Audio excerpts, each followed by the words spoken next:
الحمد لله رب العالمين، والصلاة والسلام على سيد الأنبياء والمرسلين وعلى آله وأصحابه أجمعين، أما بعد. فقد قال الله تبارك وتعالى في القرآن المجيد والفرقان الحميد: فأعوذ بالله من الشيطان الرجيم، بسم الله الرحمن الرحيم. ومن يطع الله ورسوله فقد فاز فوزا عظيما. وقال رسول الله صلى الله عليه وسلم: لا يؤمن أحدكم حتى أكون أحب إليه من والده وولده والناس أجمعين، أو كما قال عليه الصلاة والسلام. میرے محترم بزرگوں اور قابل احترام عزیز دینی بھائیوں، اللہ رب العزت نے ہم سب کو جناب رسول اللہ صلی اللہ علیہ وسلم کی امت میں پیدا فرمایا، اور اللہ رب العزت نے ہم سب کے لیے یہ بہت بڑے اعجاز کا اللہ تعالی نے ایک موقع عنایت فرمایا. جتنا شکر ادا کریں کم ہوگا، اس لیے کہ اس امت کے اندر آنا ہم سب کے لیے بہت بڑی ایک کامیابی ہے. اللہ کے رسول علیہ السلام کے حکموں کی پیروی کرنا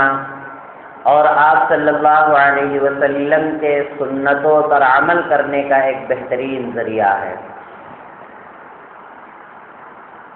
جناب رسول اللہ صلی اللہ علیہ وسلم کی ذات اقدس ایسی ذات ہے کہ جس کو اللہ تعالی نے بہت ساری فضیلتوں سے نوازا ہے، اور آپ کے مرتبے کو اللہ رب العزت نے قرآن مقدس میں بھی جگہ جگہ ارشاد فرمایا ہے. یہ تمام چیزیں ہم سب کے لیے اس لیے ہیں کہ ہم صحیح معنوں میں اللہ رب العزت کی اور رسول اکرم صلی اللہ علیہ وسلم کے سچے معنوں میں اطاعت گزار بندے بنے ہیں. اور اس دنیا میں اگر اطاعت رسول نہیں، محبت رسول نہیں،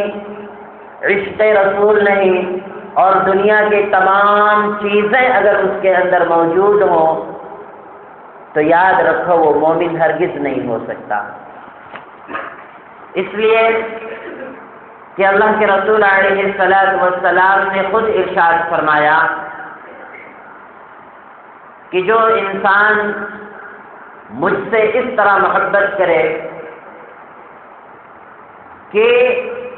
تمام چیزوں سے زیادہ اس کے سینے میں میری محبت ہونی چاہیے،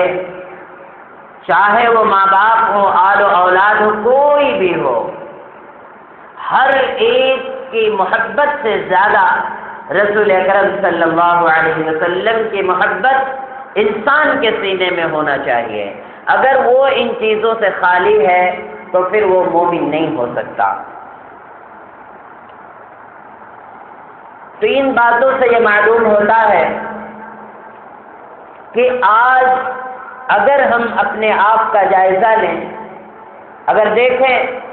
تو معلوم ہوگا کہ ہم کس طرح سے اطاعت رسول کا دعویٰ کرتے ہیں اور کس طرح ہم محبت رسول اور عشق رسول کا دعویٰ کرتے ہیں. اگر ہم ان چیزوں کو سامنے رکھیں گے تو ہم کو سمجھنے میں بھی آسانی ہوگی اور اپنے آپ کا محاسبہ کرنے میں بھی آسانی ہوگی.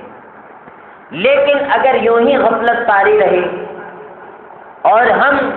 کسی بھی چیز کو بغیر سوچ سمجھ کے ہم اس دنیا میں کرتے رہیں گے اور پھر ہم عشق رسول اور محبت رسول کا ہم اگر دعویٰ کرتے رہیں گے تو ہم سے بڑا جھوٹا کوئی شخص نہیں ہو سکتا۔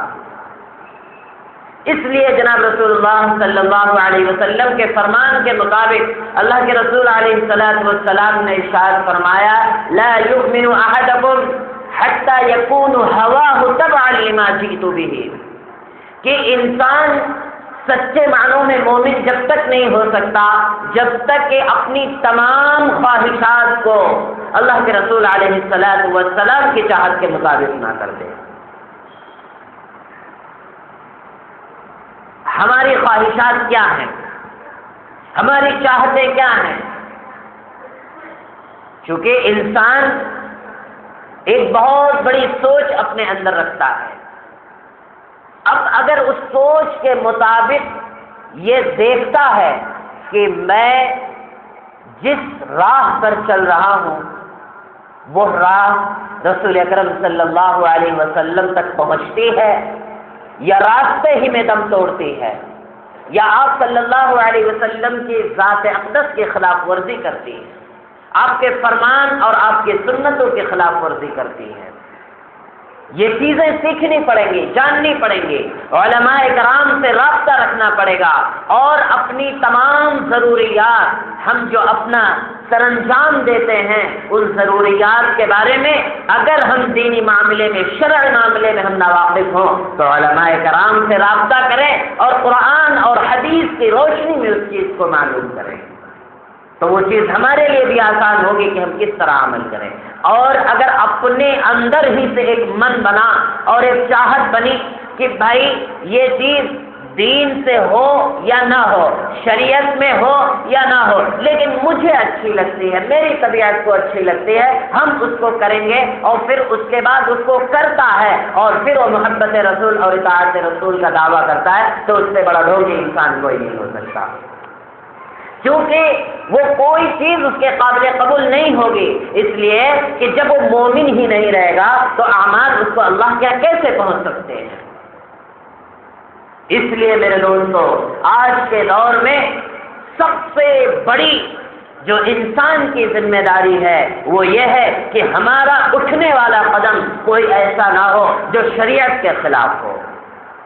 جو اللہ کے رسول علیہ الصلوۃ والسلام کے جس عمل کے اندر فرما برداری کی مہک موجود نہ ہو،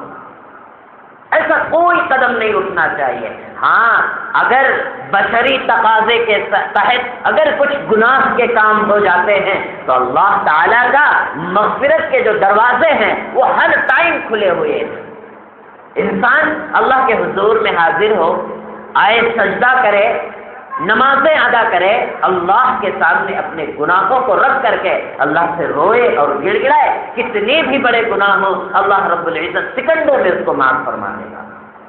لیکن میرے دوستو، اگر اتنے گناہ کرنے کے باوجود ہم یوں ہی دندناتے پھر رہے ہیں، ہم یوں ہی بالکل غفلت کے چادر کو اپنے سروں پر ڈالے ہوئے ہیں، اپنے چہرے پر ڈالے ہوئے ہیں، تو میرے دوستو اس سے بڑا غافل انسان کون ہو سکتا ہے؟ اس لیے سچے معنوں میں محبت وہ ہے کہ جس محبت کی بنیاد پر صحابہ کرام رضوان اللہ تعالی علیہم اجمعین نے اور آپ کے اور اللہ کے رسول علیہ الصلوۃ والسلام کے چاہنے والوں نے جس طرح آپ کی ذات اقدس سے محبت کی، آپ کے دین سے محبت کی، آپ کی شریعت سے محبت کی، اس محبت کی بنیاد پر آج دین ہمارے درمیان اللہ رب العزت نے پھیلایا ہے، پہنچایا ہے، اور آج اگر وہ اطاعت، وہ محبت رسول اکرم صلی اللہ علیہ وسلم کی ذات سے ہماری نکل جاتی ہے اور پھر ہم دنیا میں کتنے بھی چیزوں کو ہم آگے بڑھانے کی کوشش کریں وہ ایک قدم بھی نہیں چل سکتی۔ صحابہ کرام رضی اللہ عنہم اجمعین نے ایسی ایسی قربانیاں پیش کی، ایسی قربانیاں پیش کی میرے دوستو، کہ اگر ان قربانیوں کو سامنے رکھا جائے تو ہم ایک بھی اس کے قدم کے جو دھول ہے اس کے برابر بھی ہم نہیں پہنچ سکتے۔ صحابہ کرام نے وہ راستہ دکھلایا، کیا کس طرح سے وہ ہم سب کو سبق دے گئے کہ اللہ کے رسول علیہ السلام سے محبت کیا ہوتی ہے، عشق کیا ہوتی ہے، آپ کی اطاعت کیا ہوتی ہے۔ اور اس کے بعد جو علماء تھے، بزرگان دین تھے، ان کی پیروی کر کر کے اس مرتبے کو حاصل کیا اور اس مقام کو حاصل کیا کہ جس کی فضیلتیں قرآن میں بھی موجود ہیں اور حدیث میں بھی موجود ہیں۔ اللہ تبارک و تعالیٰ نے ارشاد فرمایا وَمَن يُطِعِ اللَّهَ وَرَسُولَهُ کہ جس نے اللہ اور اس کے رسول کی اطاعت کی فقد فاز فوزا عظیما تو وہ سمجھ لو سب سے بڑی کامیابی کو حاصل کر لیا۔ اور اگر ہم ان چیزوں سے غافل رہے تو کون سی کامیابی ہم حاصل کرتے ہیں؟ ہمارے ایمان والے بھائی تو یہاں تک بھی کہتے ہیں کہ دنیا میں جب تک ہیں تو عیش و آرام کر لیتے ہیں، مرنے کے بعد جب آئے گا موقع تو دیکھا جائے گا۔ یہ ایمان والے بھائیوں کی زبانیں ہیں کہ جہاں ایک سیکنڈ بھی، ایک لفظ بھی اس کو موقع نہیں دیا جائے گا، جس جسم سے سانس کے ختم ہو جانے کے بعد سمجھ لو کہ جو وہ دنیا میں کر کے گیا ہے اس کو بھگتنا ہے، وہاں دیکھنے کا موقع ہرگز نہیں مل سکتا۔ اس لیے میرے دوستو، اس دین کو ہم اگر اپنے سینے سے لگا رکھیں، اگر اس کو عظمت کو سمجھیں اور اگر اللہ کے رسول علیہ السلام کی عظمت کو سمجھیں تو اس دین پر چلنا ہمارے لیے بھی آسان ہوگا اور دوسروں تک کے دعوت پہنچانے میں بھی آسان ہوگا۔ اللہ کے رسول علیہ السلام کے جو صحابہ تھے ایسی مثال قائم کر کے چلے گئے کہ میرے دوستو، آپ صلی اللہ علیہ وسلم نے جیسے اپنے ساتھی تیار کیے تو ان کی اطاعت، ان کی فرما برداری اور ان کے عشق اور محبت کو کفار اور مشرکین دیکھ دیکھ کر ایمان میں داخل ہوا کرتے۔ آپ سمجھو ان کو دعوت پہنچانے کی ضرورت نہیں تھی کہ ہم چلے کسی کو کہیں کہ لوگوں لا الہ الا اللہ محمد رسول اللہ پڑھ لو اور تم کامیابی تک پہنچو گے، یہ تو دعوت عام تھی ہی، لیکن اکثر اگر لوگوں نے اسلام قبول کیا تو وہ آپ کے اصحاب کے طور طریقے، آپ صلی اللہ علیہ وسلم کے جو آپ کے ساتھی تھے ان کی اس طرح اطاعت گزاری ہوا کرتی تھی رسول اکرم صلی اللہ علیہ وسلم کی ذات کے تحت کہ ان کی اطاعت، ان کی فرمانی دیکھ کر کے لوگ اس طرح سے ایمان میں داخل ہوتے تھے، اس طرح سے داخل ہوتے تھے کہ ایسا لگتا تھا کہ انہوں نے سارے دین کو اور جو جنت اور جہنم کے مناظر ہے ان کو اپنے نظروں سے دیکھ لیا۔ سن 6 ہجری میں اللہ کے رسول علیہ السلام اپنے اصحاب کے ساتھ حج کے ارادے سے نکلتے ہیں اور آپ صلی اللہ علیہ وسلم کو ایک مقام پر مشرکوں نے روک لیا۔ کچھ بات چیت ہوئی، آپس میں صلح ہوئی جس کو حدیبیہ کے نام سے یاد کیا جاتا ہے۔ تو اس صلح حدیبیہ کے اندر ایک صحابی ہیں حضرت عروہ بن مسعود رضی اللہ تعالیٰ عنہ، جو پہلے ایمان میں داخل نہیں ہوئے، وہ سفیر بنا کر بھیجے گئے کہ جا کر کے اللہ کے رسول علیہ السلام کی جماعت سے بات کر کے آئے۔ حضرت عروہ بن مسعود رضی اللہ تعالیٰ عنہ ابھی ایمان میں داخل نہیں ہوئے تھے، آ کر کے جب اللہ کے رسول علیہ السلام کی جماعت سے بات کی اور انہوں نے دیکھا کہ یہ کیسے قوم ہے کہ اپنے نبی کے لیے، اپنے امام کے لیے، اپنے رہبر کے لیے ایسی والہانہ وابستگی قائم کیے ہوئے ہے، ایسا اس کو لگاؤ ہے، ایسا عشق ہے کہ جس کو آج تک دنیا نے نہیں دیکھا۔ یہ دیکھ رہے حضرت عروہ بن مسعود رضی اللہ تعالیٰ عنہ، اور آپ نے دیکھا، یہ تمام چیزوں کا مشاہدہ کیا، اپنی نظروں سے دیکھا، اور دیکھ کر کے پھر جب مشرکوں کے پاس واپس ہوئے تو روایتوں میں آتا ہے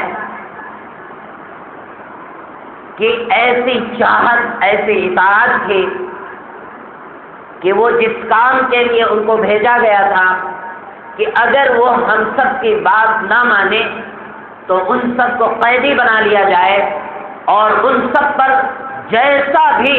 ہم غالب آنے کے لیے ہم حربہ استعمال کر سکتے ہو تو کریں، اس ارادے سے آئے۔ لیکن وہاں جب آ کر کے اس منظر کو دیکھا کہ اللہ کے رسول علیہ الصلاۃ والسلام کے لیے لوگ کیسے آپ کی اطاعت میں، آپ کی فرما برداری میں یا دوسری چیزوں میں کیسے آگے بڑھتے ہیں، اس جب منظر کو دیکھا تو وہ فوراً ان کے اندر ایک طرح کے اللہ کے رسول علیہ الصلاۃ والسلام کی ذات کی جو اہمیت تھی وہ ان کے دل میں بیٹھ گئے اور وہ واپس ہوئے،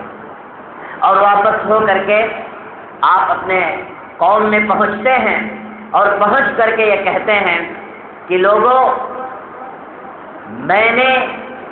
تمام ملکوں کا سفر کیا اور تمام بادشاہوں کو میں نے دیکھا، یہاں تک کہ قیصر و کسریٰ اور نجاشی سے بھی میں ملا ہوں، لیکن میں ایسے بادشاہوں کے پاس جو میں گیا تو ان کے جو درباری تھے اور ان کے جو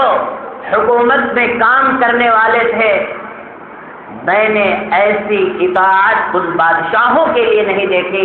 جس طرح محمد رسول اللہ صلی اللہ علیہ وسلم کے اصحاب آپ کی اطاعت کرتے ہیں۔ وہ الفاظ ہیں کہ ای القوم واللہ لقد وفدت علی الملوک ووفدت علی قیصر و کسریٰ و نجاشی واللہ ان رأیت ملکا قط يعظمه اصحابه ما يعظم اصحاب محمد صلی اللہ علیہ وسلم۔ آپ بیان کرتے ہیں حضرت عروہ بن مسعود رضی اللہ تعالیٰ عنہ کہ میں تمام بادشاہوں سے ملا، یہاں تک کہ اس دور کے جو سب سے بڑے بادشاہ اور سب سے بڑی جو مملکت مانی جاتی تھی قیصر کی تھی، کسریٰ تھی اور نجاشی، یہ اس طرح کے بادشاہ جو بڑے عظیم مانے جاتے تھے، بڑے تربیت یافتہ اور پڑھے لکھے مانے جاتے تھے، ان کے ملکوں کے اندر تہذیبیں قائم ہوا کرتی تھی، ان تہذیبوں کے اندر بھی اتنی اطاعت نہیں دیکھی کہ ان کے درباری ہوں یا ان کے وزراء ہوں، کوئی بھی ہو، ایسی اطاعت نہیں دیکھی جس طرح رسول اکرم صلی اللہ علیہ وسلم کے اصحاب کے حدیبیہ کے مقام پر جو ان لوگوں نے دیکھی۔ وہ کیا اطاعت تھی، وہ کیسی اطاعت تھی؟ حضرت عروہ بن مسعود رضی اللہ تعالیٰ عنہ فرماتے ہیں کہ واللہ ان یتنخم نخامۃ الا وقعت فی کف رجل منهم فدلک بها وجهه وجلده۔ آپ فرماتے ہیں کہ اللہ کے رسول علیہ الصلاۃ والسلام کے منہ سے اگر تھوک بھی نکلتا تھا، آپ اگر کسی طرح اپنے لعاب کو پھینکتے تھے تو آپ کے اصحاب لپک کر کے اپنے ہاتھوں میں لے لیا کرتے تھے، آپ کے لعاب دہن کو اور ہاتھوں میں لے کر کے اس کو ہاتھوں میں ملتے، اپنے چہروں میں ملتے اور اپنے جسم میں بھی ملا کرتے تھے۔ ایسا میں نے کسی بادشاہ کے درباری کو نہیں دیکھا کہ اس کے نکلے ہوئے منہ کے تھوک کو اس طرح لوگ اطاعت میں، فرما برداری میں اور یا اس کے ڈر میں لوگ ایسا کر رہے ہیں۔ فرمایا وَإِذَا أَمَرَهُمُ ابْتَدَرُوا أَمْرَهُ، اور میں نے کسی بادشاہ کو ایسا نہیں دیکھا جس طرح رسول اکرم صلی اللہ علیہ وسلم کے اصحاب آپ کے حکموں کی فرما برداری میں ایسا ٹوٹ پڑتے تھے کہ اللہ کے رسول علیہ الصلوۃ والسلام کے زبان مبارک سے اگر کوئی کلمہ نکلتا تھا حکم کا کہ اے میرے اصحاب تم اس طرح کر لو، تو لوگ اس کو کرنے کے لیے دوڑ لیا کرتے تھے اور اپنی فرما برداری کا ثبوت دیتے تھے۔ آگے فرماتے ہیں کہ اللہ کے رسول علیہ الصلوۃ والسلام کے اصحاب کا ایسا عشق تھا، ایسی چاہت تھی، ایسی محبت تھی کہ آپ فرماتے ہیں کہ وَإِذَا تَوَضَّأَ كَادُوا يَقْتَتِلُونَ عَلَى وُضُوئِهِ، کہ اللہ کے رسول علیہ الصلوۃ والسلام جب وضو فرماتے تھے اور آپ کے وضو کا پانی جو زمین پر گرنے والا ہوتا تھا تو صحابہ اس پانی کو اپنے ہاتھ میں لینے کے لیے اس طرح جھپٹتے تھے کہ لگتا تھا کہ ابھی لڑ پڑیں گے، قتل و قتال کر لیں گے۔ وَإِذَا تَوَضَّأَ كَادُوا يَقْتَتِلُونَ عَلَى وُضُوئِهِ، کہ ان کے وضو سے گرے ہوئے پانی کو لوگ ایسے اٹھانے کے لیے اور ایسے روکنے کے لیے لفظہ کرتے تھے کہ بالکل آپس میں لڑ پڑیں گے۔ حضرت عروہ بن مسعود رضی اللہ تعالیٰ عنہ فرماتے ہیں کہ ایسی ہم نے چاہت، ایسے ہم نے عشق کسی بھی بادشاہ جو سب سے بڑا معزز شخص مانا جاتا ہے، ایک حکومت کا مالک ہوتا ہے، ایک ملک کو چلانے کی وہ قوت رکھتا ہے، اس تمام چیزوں کے باوجود میں نے اس کے درباریوں میں ایسی اطاعت نہیں دیکھی ہے۔ اس کے اندر ضرور کوئی بات کہ اس شخصیت پر لوگ جان لٹانے کے لیے تیار ہیں، یعنی کہ وہ سچے نبی ہیں، وہ اللہ کے سچے رسول ہیں۔ اس طرح سے اور آگے فرمایا کہ وَإِذَا تَكَلَّمُوا خَفَضُوا أَصْوَاتَهُمْ وَمَا يُحِدُّونَ إِلَيْهِ النَّظَرَ تَعْظِيمًا لَهُ۔ حضرت عروہ بن مسعود رضی اللہ تعالیٰ عنہ کفار مشرکین سے فرما رہے ہیں، اس واقعے کو سنا رہے ہیں کہ بھائی وہ کیسی شخصیت ہے ان کی کہ لوگ اس طرح اعمال پیش کر رہے ہیں۔ فرمایا جب وہ بات کرتے ہیں اللہ کے رسول علیہ الصلوۃ والسلام کے سامنے تو اپنی آواز کو پست کر لیا کرتے ہیں۔ وَإِذَا خَفَضُوا أَصْوَاتَهُمْ عِندَهُ، کہ جب ان کے پاس لوگ گفتگو کرتے ہیں، بات چیت کرتے ہیں تو اپنی آواز کو ادب میں رکھ کر کے، پستی میں رکھ کر کے بات کیا کرتے ہیں۔ یہ نہیں کہ لوگ چیخ چلا رہے ہوں، تیز تیز باتیں کر رہے ہوں، ایسے تعظیم آج تک ہم نے نہیں دیکھی۔ وَمَا يُحِدُّونَ إِلَيْهِ النَّظَرَ تَعْظِيمًا لَهُ، اور حضرت عروہ بن مسعود رضی اللہ تعالیٰ عنہ فرماتے ہیں کہ میں نے ایسی تعظیم آج تک نہیں دیکھی کہ اللہ کے رسول علیہ الصلوۃ والسلام کے اصحاب جس طرح آپ کی کیا کرتے تھے کہ جب گفتگو کرتے تھے پست بھی رکھتے تھے، اور آپ صلی اللہ علیہ وسلم کے سامنے جب ہوتے تھے تو اپنی نظروں کو اللہ کے رسول علیہ الصلوۃ والسلام کی نظروں سے ملاتے نہیں تھے۔ وَمَا يُحِدُّونَ إِلَيْهِ النَّظَرَ تَعْظِيمًا لَهُ، وہ کیا تھی؟ وہ تعظیم تھی۔ اور آگے فرمایا وَإِنَّهُ قَدْ عَرَضَ عَلَيْكُمْ خُطَّةَ رُشْدٍ، اے مشرکین مکہ یاد رکھو ایسی شخصیت میں نے آج تک نہیں دیکھی۔ اگر وہ نبی، وہ رسول اور وہ محمد بن عبداللہ ہم جس کو سمجھتے ہیں، اگر وہ ہمارے درمیان آ جائے اور اس کو پیش کرے تو ہم سب کی یہ ذمہ داری ہے کہ ہم سب اس کو قبول کر لیں۔ تو لوگوں نے کہا کہ لگتا ہے محمد نے ان کے اوپر جادو کر کے ہم سب کے پاس بھیج دیا۔ میرے دوستو، یہ جادو وہ جادو نہیں تھا جو آج کل جادوگر کیا کرتے تھے، بلکہ یہ جادو وہ جادو تھا جو اللہ کے رسول علیہ الصلوۃ والسلام کے سچے دین میں موجود ہے، آپ صلی اللہ علیہ وسلم کے اصحاب کے اندر موجود ہے۔ جو انہوں نے اطاعت اور فرما برداری کا یہ ثبوت دیا تو حضرت عروہ بن مسعود رضی اللہ تعالیٰ عنہ فرماتے ہیں کہ میں ایسا بے چین ہوا، ایسی میرے اندر ایک طرح کی جو تلملاہٹ پیدا ہوئی کہ مجھے لگا کہ جب تک کہ محمد صلی اللہ علیہ وسلم کے ہاتھ پر ہاتھ رکھ کر کے اسلام قبول نہیں کروں گا تب تک یہ میری بے چینی اور اس طرح کی میری جو تلملاہٹ ہے وہ ہرگز نہیں ختم ہو سکتی۔ کیا تھا؟ لوگوں نے ان کے سامنے کوئی دعوت پیش نہیں کی، وہ تو گئے تھے ان کو زیر کرنے کے لیے، وہ تو گئے تھے ان کو ذلیل کرنے کے لیے، لیکن جب وہاں یہ مناظر دیکھے اطاعت رسول کا، عشق رسول کا، محبت رسول کا کہ آپ صلی اللہ علیہ وسلم کے زبان مبارک سے کوئی کلمہ نکلتا ہے تو لوگ کس طرح اطاعت کے لیے اور آپ کے فرما برداری کے لیے اس کو اپنے سینے سے لگاتے ہیں، اور آپ کے منہ مبارک سے اگر کوئی تھوک نکلتا ہے، کوئی لعاب دہن نکلتا ہے میرے دوستو، تو لوگ اس کو اپنے ہاتھوں میں لے کر کے اپنے چہرے اور جسم میں اس کو مل لیتے ہیں۔ میرے دوستو ایسی اطاعت کہاں ملے گی؟ حضرت عروہ بن مسعود رضی اللہ تعالیٰ عنہ جب دیکھا اس منظر کو تو اس پر عمل کیا اور اللہ کے رسول علیہ الصلوۃ والسلام کی خدمت میں حاضر ہو کر کے مشرف با اسلام ہوئے۔ میرے دوستو، ہمارے لیے یہ واقعہ صرف ایسے نہیں ہے کہ ہم اور آپ اس کو سن لیں اور سن کر کے اپنے دل و دماغ سے نکال دیں، بلکہ ان کے اندر جو سبق ہے، ان کے اندر جو نصیحتیں ہیں ہم کو ماننی چاہیے کہ ایک کافر، ایک مشرک وہ اطاعت کے مناظر کو دیکھ کر کے اسلام میں داخل ہو سکتا ہے۔ خدا کی قسم اگر آج ہم اللہ کے رسول علیہ الصلوۃ والسلام کے ذات اقدس سے اطاعت اور آپ سے اسی طرح کی محبت اگر ہم بھی پیدا کر لیں، آج ہمارے سامنے اللہ کے رسول علیہ الصلوۃ والسلام کا لعاب نہیں ہے، ہمارے پاس آج اللہ کے رسول علیہ الصلوۃ والسلام کے وضو کا پانی ہمارے پاس نہیں ہے، لیکن میرے دوستو آپ کے احکام تو ہیں، آپ کی شریعت تو ہے، آپ کی سیرت تو ہے۔ اگر ہم اس کو سچے معنی میں اپنائیں اور اس پر عمل کی کوشش کریں تو میرے دوستو وہی دور پھر ہمارے سامنے آ سکتا ہے، وہی چیزیں ہمارے سامنے پھر رونما ہو سکتی ہیں۔ لیکن کیوں آج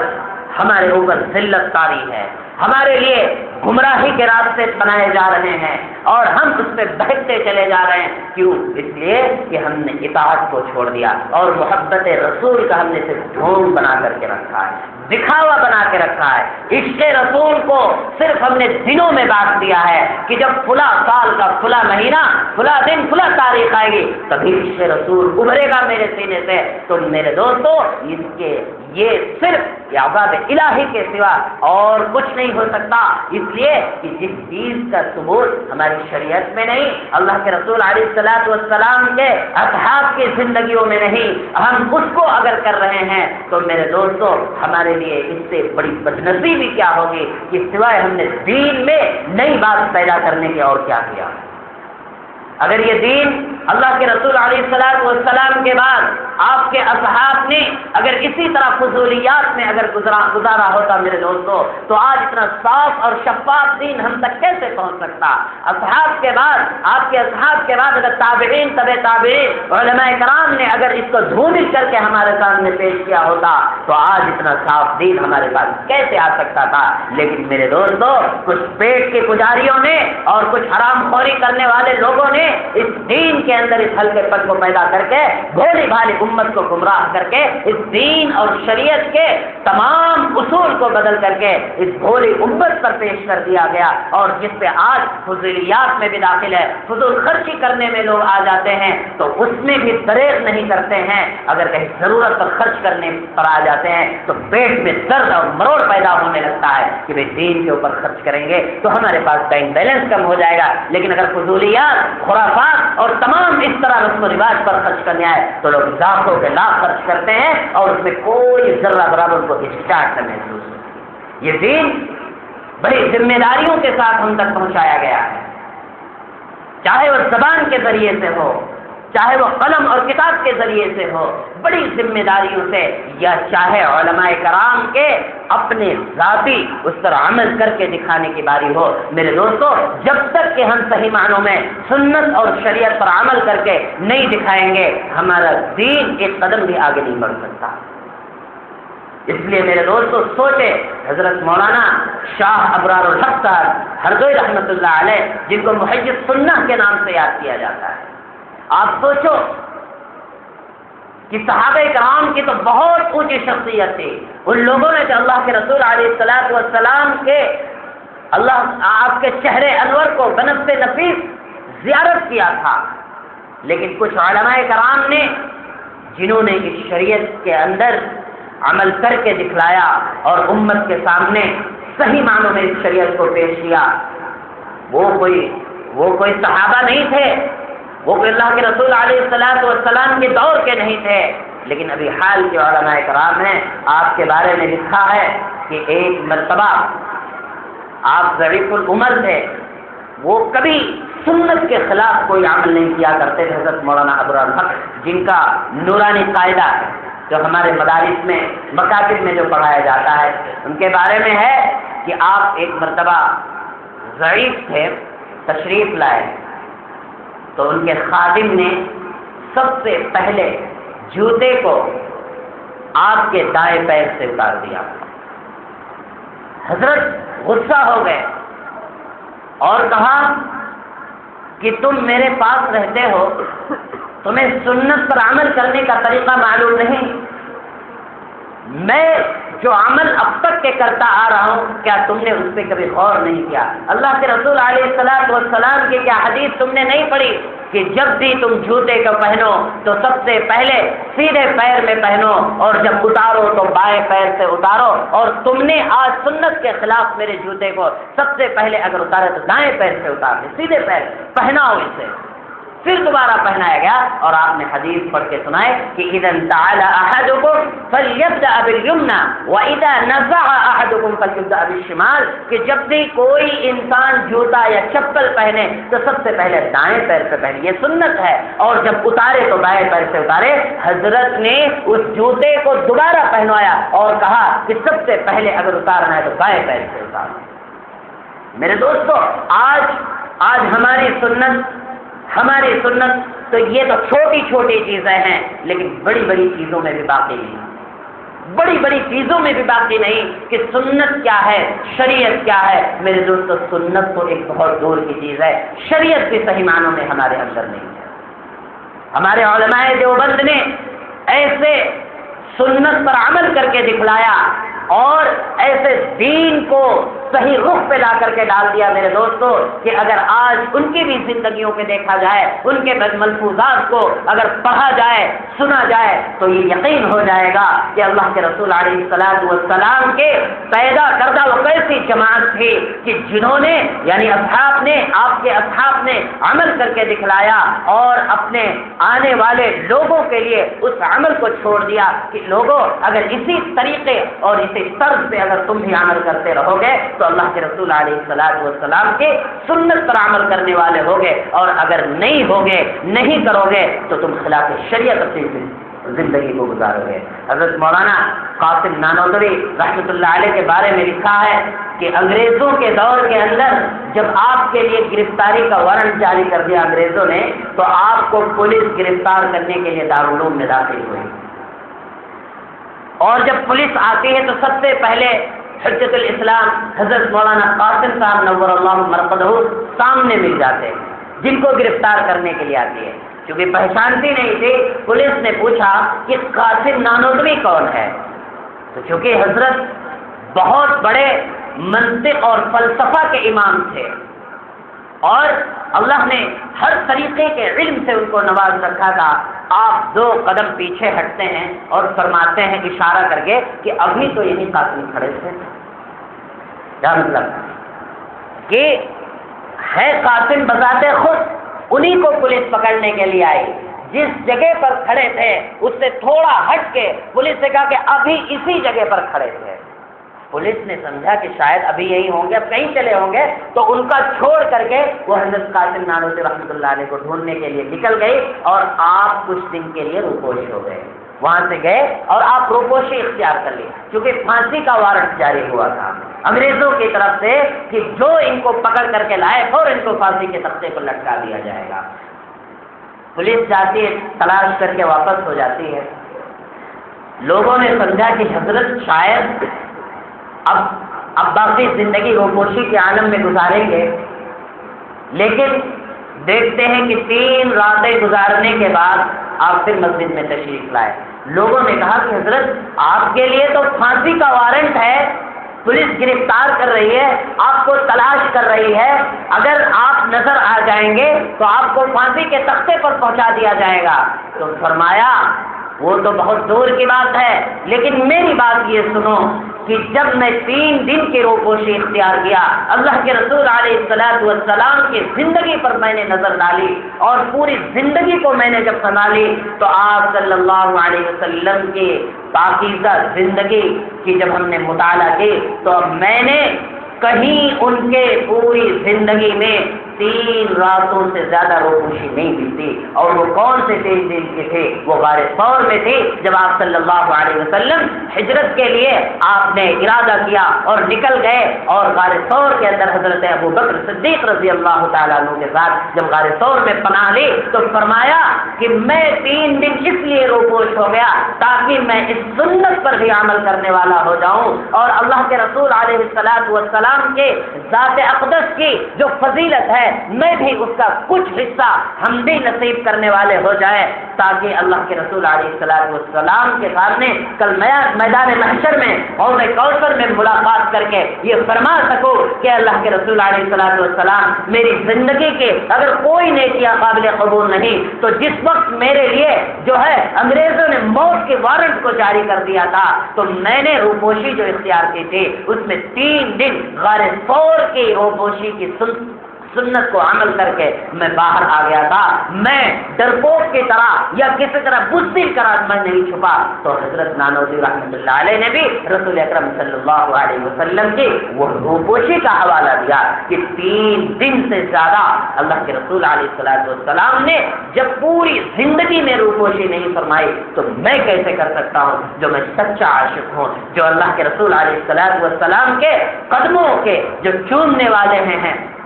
اللہ کے رسول علیہ الصلوۃ والسلام کے سنت پر عمل کرنے والے، وہ کیسے اپنے موت کے ڈر سے اس بات کو چھپا سکتا ہے؟ تو میرے دوستو اس طرح کی وہ سنتیں تھی، اس طرح کے ان کے اعمال تھے جن کے ذریعے سے اللہ رب العزت نے صحابہ کرام کے عشق کے ذریعے سے دین آگے بڑھایا۔ تو آپ کے بعد جو ہے